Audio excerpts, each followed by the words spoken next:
Welcome back aspirants. আজকের ভিডিওতে আমরা কথা বলবো বলিদান ব্যাচ সম্পর্কে। বন্ধুরা, বলিদান ব্যাচ কি? বলিদান ব্যাচকে আমরা অনেকটা কম্পেয়ার করতে পারি প্যারাশুট রেজিমেন্টের সাথে। বলিদান ব্যাচের অর্থ হচ্ছে ইন্ডিয়ান সোলজারদের দেশের প্রতি স্যাক্রিফাইস এবং নিজেদের ডিটারমিনেশনকে চিহ্নিত করা। ইন্ডিয়ান মিলিটারির মধ্যে ইনফ্যান্ট্রি রেজিমেন্ট থেকে শুরু করে প্যারামিলিটারি এবং মিলিটারি ফোর্সের মধ্যেও সবথেকে গুরুত্বপূর্ণ একটি ডেকোরেটেড ব্যাচ হচ্ছে বলিদান ব্যাচ।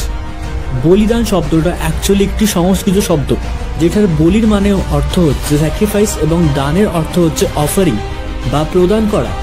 তাই বলিদান ব্যাচ একসাথে বোঝায় দেশের জন্য নিজের লাইফ স্যাক্রিফাইস করা।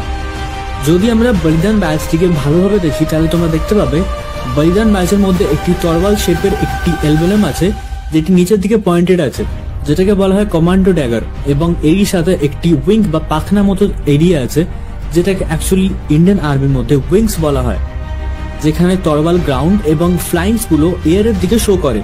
এর মধ্যে দেখবে তোমরা যেখানে বলিদান লেখা আছে, এটা অ্যাকচুয়ালি বলিদান দেবগিরি স্ক্রিপ্টেড থেকে নেওয়া। বলিদান ব্যাচ ইন্ডিয়ান আর্মিতে হাইয়েস্ট অনার হোল্ড করে। সাধারণত স্পেশাল ফোর্সেসরাই বলিদান ব্যাচের জন্য এলিজিবল হয়। যে কোনো সাধারণ মিলিটারি পার্সনকে একটি কড়া ট্রেনিং এর মধ্যে দিয়ে যেতে হয়। প্যারা স্পেশাল ফোর্সেস বা ইন্ডিয়ান আর্মি এলাইট ফোর্স হওয়ার জন্য প্যারা স্পেশাল ফোর্সেসদের আগে প্যারা ট্রুপার্স ক্যাম্প কমপ্লিট করতে হয়। স্পেশাল ফোর্সেসের সিলেকশন ইন্ডিয়ান আর্মিতে প্রত্যেক বছর দুবার হয়। এর মধ্যে ফিজিক্যাল থেকে শুরু করে মেন্টাল এবং ডিসঅ্যাঞ্জেবিলিটি সহ সমস্ত রকমের ট্রেনিং এর জন্য এদেরকে প্রস্তুত করা হয়।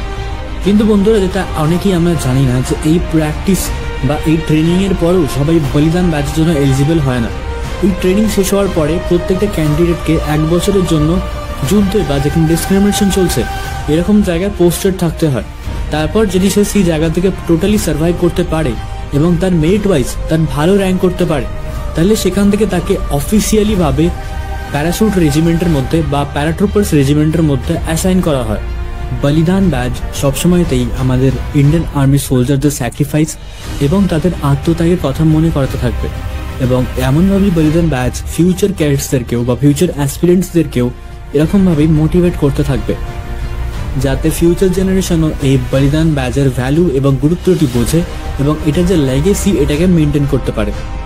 তাই অ্যাসপিরেন্টস, যদি আপনার এই ভিডিওটি ভালো লেগে থাকে তাহলে অন্যান্য অ্যাসপিরেন্টসের সাথেও ভিডিওটিকে শেয়ার করুন, এবং যদি আপনি আপনাদের চ্যানেলে নতুন এসে থাকেন তাহলে অবভিয়াসলি আমাদের অন্যান্য ভিডিওগুলোকেও দেখবেন এবং চ্যানেলটি অবশ্যই সাবস্ক্রাইব করে বেল নোটিফিকেশন আইকনটিকে অল সেট করে দেবেন।